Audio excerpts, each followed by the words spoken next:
Okay, so now let's talk about indented contour. So that's from the same section. Um, okay, so the question is, let's do an example. Evaluate um, the principal value of minus infinity to infinity of sine x, um, x squared plus 1, but then times x. You might ask, why not just do what we did before? Well, let's see. If we blindly follow the previous clips, then what do we have? Well, we have our contour, right? Semicircle contour. um, so that's fine. And then, uh, what is it? Yeah. So, okay. So then we have, yeah, let me do all that stuff. So, we complexify because the same stuff will work here. So let me do it. We complexify. Um, so, we have sine x is equal to imaginary of EIX. So we will study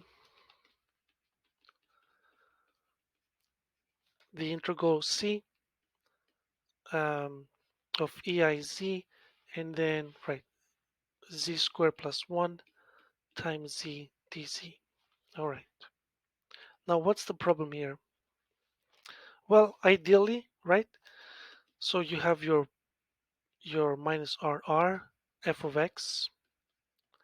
You have your CR, the line integral. I will show you in a second that this guy goes to 0. This guy goes to what you like. So it goes to a PV. But the problem is here. So if we want to do residue theorem, that will not work because the contour, um, the contour uh, contains a pole of F, namely z equals 0. So so it goes like this, and then poop, it hits 0. So the theorem doesn't apply. So residue theorem fails. Okay, so it fails at the Cauchy integral step. We don't have Cauchy integration. Cannot apply. We cannot apply the Cauchy integral formula because the Cauchy integral formula says analytic in the domain, including on the contour. Okay, good. All right. So how to fix this?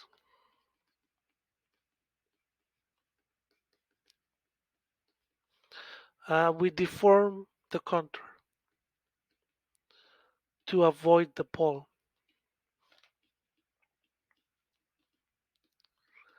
Okay, so we deform the contour to avoid the pole, meaning we look at a different problem. We look at this following problem. We look at this guy. So now this is 0, and now this is our new contour. We look at a new problem.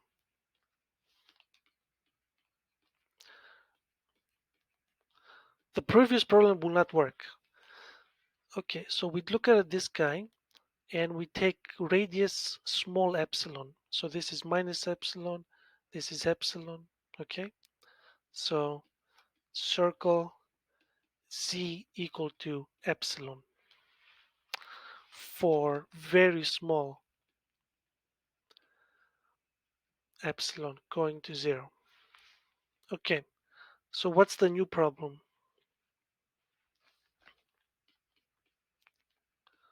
So what is the new problem? Well, okay. Um, we have our contour c tilde, if you like, f of z. So this is c tilde. And then on the left we have what? We have r to minus r to minus epsilon minus um, this semicircle c epsilon. Okay, um, so semicircle, and then epsilon to r, so f, and then uh, the usual line integral f of z dz. This is also complex, so f of z dz, but these guys are real because they are on the real line. Okay, so now residue theorem applies because f um, is analytic on the contour. All right, fine. So yeah, we will do this. Um, I should say it now. So let me quickly say it, and then I'll come back. So yeah, we're here. X squared plus 1. Actually, no. Let me see. Yeah, I'll do it now. Let's do residue theorem first. Okay. So what are the poles? Well, we have z. The function is eiz z squared plus 1 and then z. This guy z is not equal to 0 inside the contour, inside c tilde, in the interior.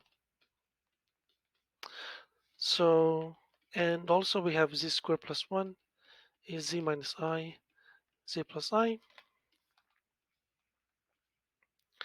which falls over here.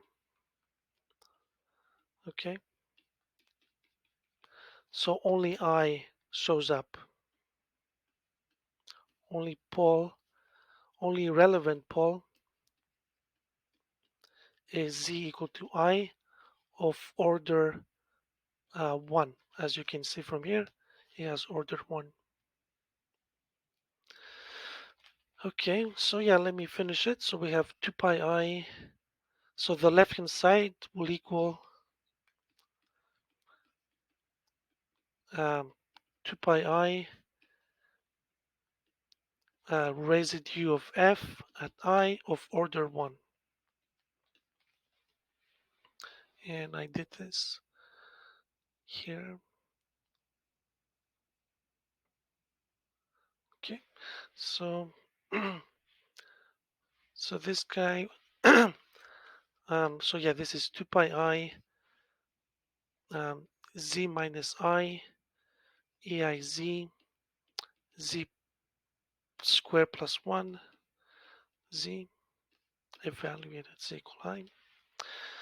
And if you do that and the cancellation, you just have minus pi I over e. Okay, so that's the left hand side, and that's all from there. Now let's go back and try to extract our integral. Okay, so let's see. If it's gonna come, it has to come from these two guys, right? So take epsilon to 0 and r to infinity, and you get um, the minus infinity infinity f of x dx. So our integral will come from these two summed together. But now we take two limits at once. Two limits. So, okay, second step, let me remove this guy and then we will do the, I will leave you the tough, we will do the toughest part at the end. Okay, second step, um, by Jordan's lemma. So, we have EIZ, z squared plus 1, and z. Um, let p equal 1, so n is 1, q is z squared plus 1z, so m is 3, and so we have that m is strictly bigger than n, and so by JL, this guy goes to 0. Okay, so that guy is out. We don't have to worry about it as you take the limit, the infinite radius. Okay, now third step. Um, what are we left with? We have minus pi I over e is equal to what? Is equal to the limit r to infinity epsilon to 0 of these guys. So minus epsilon minus r, c epsilon, and minus, sorry, epsilon, uh, epsilon r. So we have these three integrals, and let me take the limits. So this guy becomes um, minus infinity 0. Let me leave this guy for the moment. And this guy becomes infinity 0. Okay. All right. So we got our integral. PV minus infinity infinity f of x dx plus this guy. And this guy, now we have to figure out. This guy is still here. So we have to evaluate this in order to find PV.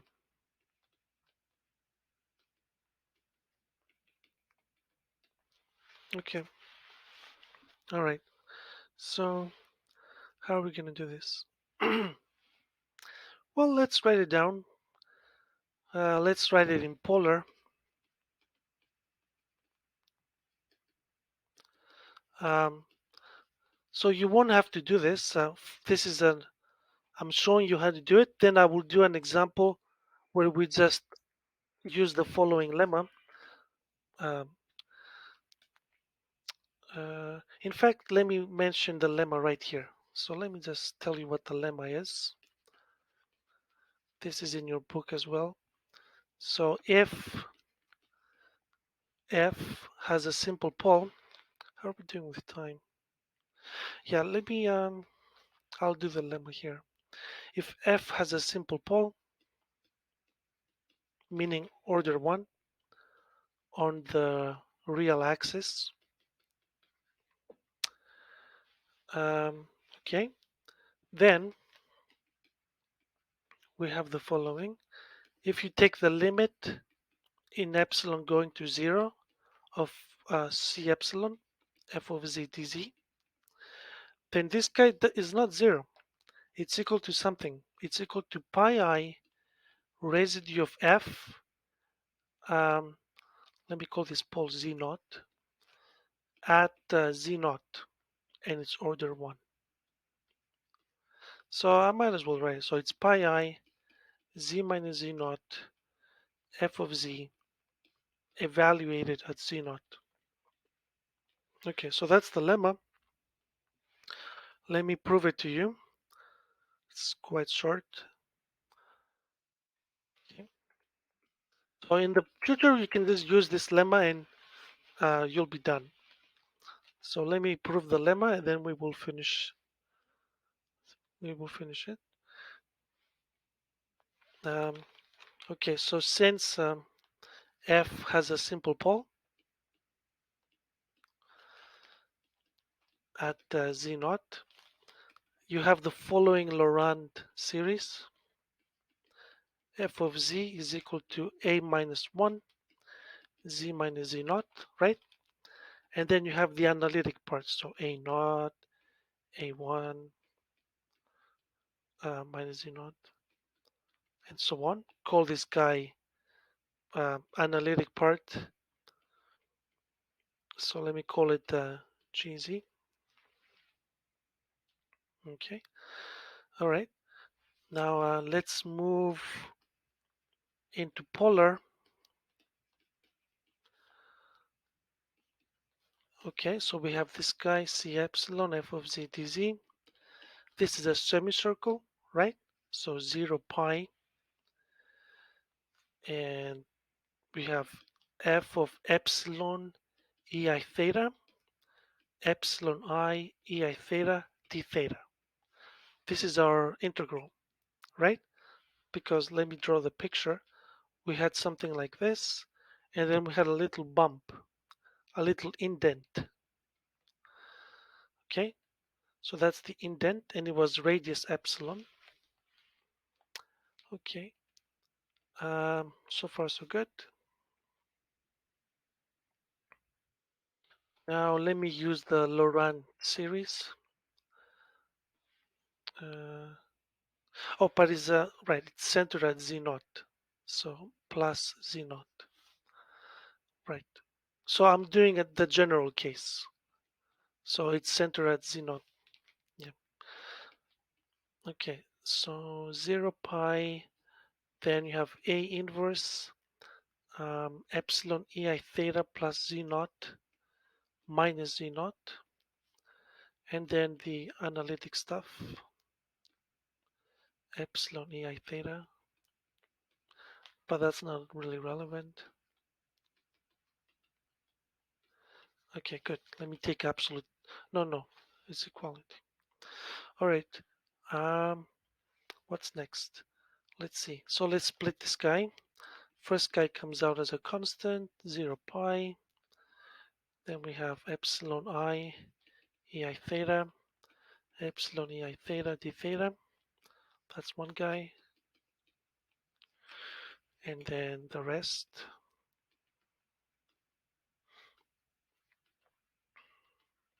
Okay. All right. So long story short, you can see the epsilon cancel out here. Ei theta cancel out. So you're left with A inverse pi I. And we define A inverse to be the residue of f at z naught. So that's fine. And now we claim that this guy goes to 0 as epsilon goes to 0. So let me, how are we doing with time? Okay. So let me show you that. So claim, let's see, this is not too hard. So epsilon ei theta plus z naught. Okay, since G is analytic, it's also continuous, and you probably have seen it already. It's called the extreme value theorem, right? So you should have seen it by now. Uh, it says that the function is bounded. So G of Z is bounded uh, by some M if Z is bounded. Okay? So if you have continuity and you have a bound, then you can bound the function itself. So you have your M, but then you're done because absolute value. Then you have M times epsilon times pi. And this guy goes to 0 as epsilon goes to 0. Okay. All right. So that's the proof of the lemma. Let's return to just applying it. Okay. So again, the question was fine. You did residue theorem and you got a number on the left. Let me write it here. Minus pi I over E. Okay. But we still have this guy that we have to handle. We have to evaluate this semicircle. So let's apply the lemma. I'll do it underneath. So by the lemma, we have C epsilon um, of, what is it, EIZ z squared plus 1z is equal to what? Pi I residue of this function. So this function f evaluated at 0. That's the guy. Because the semicircle is around 0. Okay, so meaning, z and then AIZ at z equals 0. So I did this and you get um, right, you get pi I, right?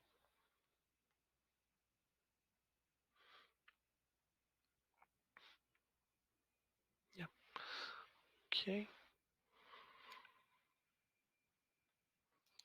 So yeah, I should make a caveat here. Um, so this is for counterclockwise orientation. Just to make sure, right? That's why we say 0 to pi. Okay. But here, the way our contour is formed, so it goes like this, other way. So let me make a little change. Okay. So the guy we want is like this. So by the lemma, let me write it here. Our guy goes um, to the right, so f of z. So then we want to turn it counterclockwise, so we pick up a minus. So let's be careful. So you have a minus, and you get a minus over here. Okay, all right. So that's it. So yeah, please be careful. Make sure that when you evaluate, you put up a minus on the front. Um, okay, all right. Okay, so anyways, right. So we had minus pi I over e, and then we had our integral f of x, and now we got our minus pi I. Okay, um, but that's not what we wanted. We wanted the imaginary part of this. So PV of sine x, x squared plus 1x is equal to the imaginary of minus pi I over e plus pi I, and so you get pi 1 minus 1 over e, and that's the answer. Okay,